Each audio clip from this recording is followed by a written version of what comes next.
Olá, galera da EJA, como estão todos vocês?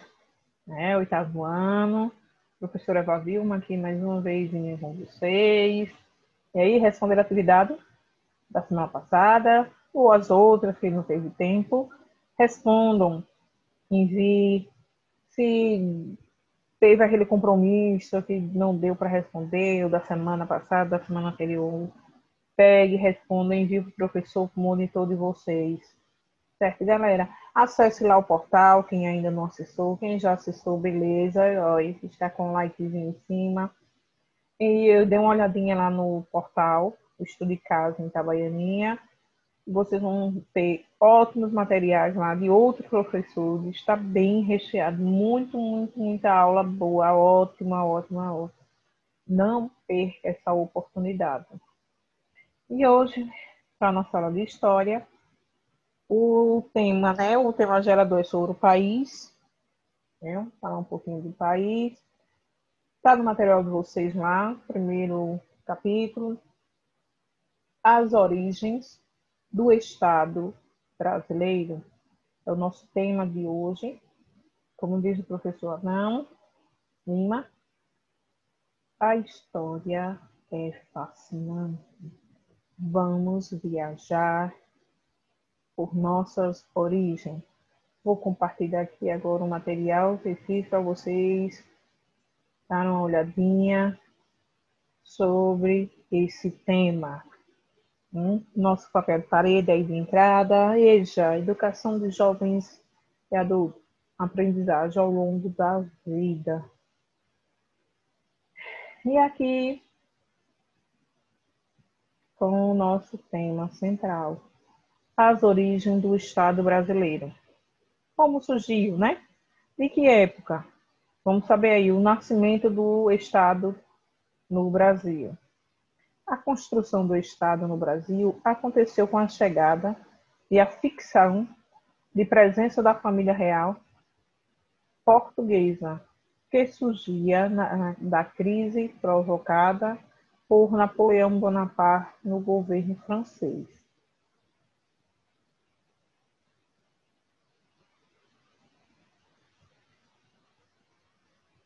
Quem foi Napoleão Bonaparte? Vamos saber aí um pouquinho, né? Quem não conhece ou só ouviu, nem nunca ouviu falar, vai saber agora o que foi, o que ele fez nessa época de 1769 a 1821.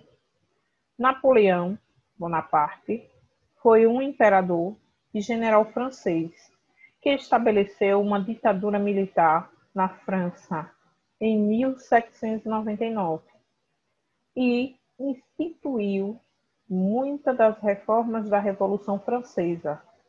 Napoleão Bonaparte impôs várias ações à medida de sua ascensão. Uma delas, o bloqueio continental, proibia contato comercial com a Inglaterra, sob ameaça de invasão do país que desrespeitasse tal determinação. Agora a gente sabemos um pouquinho quem foi, né? Um general e um imperador. Aqui é a foto dele, de Napoleão Bonaparte. A família real no Brasil. Portugal tinha uma enorme dependência do sistema financeiro industrial inglês. Por isso, tentou de várias formas permanecer na Europa e longe dos conflitos franco-ingleses. Mas, em agosto de 1807, Napoleão determinou a invasão de Portugal. Aí já foi ele querendo, né, fazer uma província só, tomar já da família real o trono, Napoleão. Também houve, nesse mesmo período, a abertura dos portos. Dom João adotou várias medidas econômicas que favoreceram o desenvolvimento brasileiro como estímulo ao estabelecimento de indústria no Brasil. Construção de estradas, cancelamento da lei que não permitia a criação de fábricas no Brasil, criação do Banco do Brasil e instalação da Junta de Comércio. Uma das principais medidas tomadas por Dom João foi abrir o comércio brasileiro aos países amigos de Portugal. Abertura dos portos em 28 de janeiro de 1808. E aí, como vocês veem aqui na figura ao lado, né, já começou a evolução, né, a evoluir com a abertura de portos, comércio, para receber essa mercadoria que vinha de outro lugar. Então, aqui é o Porto de Santos, como começou, né? Como tudo começou, lá desde o início, desde o princípio. Agora tem que ver uma fotografia atual, está bem diferente, né? É uma cidade de caixotes, na verdade. Aqui está dizendo Porto de Santos, em 1882, tela de Benedito Calixto. Então, essa pintura aqui é daquela época, retratou como tudo começou no Porto de Santos. Tratado de Comércio e Navegação. Em 1810, a corte portuguesa assina o Tratado de Comércio, Amizade e Navegação, que estabeleceu, entre outras coisas, a liberdade de culto e consciência aos ingleses residentes no Brasil, os tribunais especiais para julgamento de súditos ingleses e a previsão do fim do tráfico negreiro em 1831. Então, vocês veem aí, né, que um pouquinho da história de como começou o comércio, como a origem mesmo, de quando foi fundado, tudo lá, em 1810, 1831. Cá o Porto foi lançado, né, em 1808. Então, ai de nós se não tivesse esses escritos, os historiadores, para contar um pouquinho do que aconteceu, né? E como foi essa evolução e vem para chegar até aqui, como está essa modernidade para nós. Organização dos Estados Democráticos de Direito no Brasil. O povo brasileiro decidiu. A reforma de governo é republicana. O nosso sistema de governo é presidencialista. A forma de nosso Estado é federativa. E, enquanto republicano, o Estado brasileiro deve priorizar os direitos fundamentais, não deve admitir que o interesse privado se sobreponha ao interesse público, deve-se fundar-se na ética e na divisão e equilíbrio entre os poderes. Então, essas, né, três reformas aí, né, foram decididas pelo povo.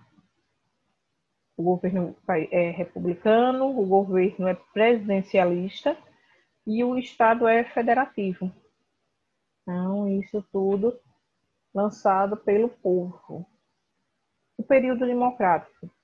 O período chamado democrático da República Brasileira vai de 1946 a 1964 e pode ser assim dividido.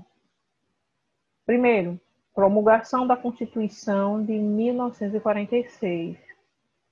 Segundo, o governo Dutra, o governo do general Eurico Gaspar, que foi de 1946 a 1951. Terceiro, governo de Getúlio Vargas. Quarto, o governo de Juscelino Kubitschek. Quinto, o governo de Jânio Quadros. E sexto, o governo de Goulart. Então, esse aí foi o período democrático por esses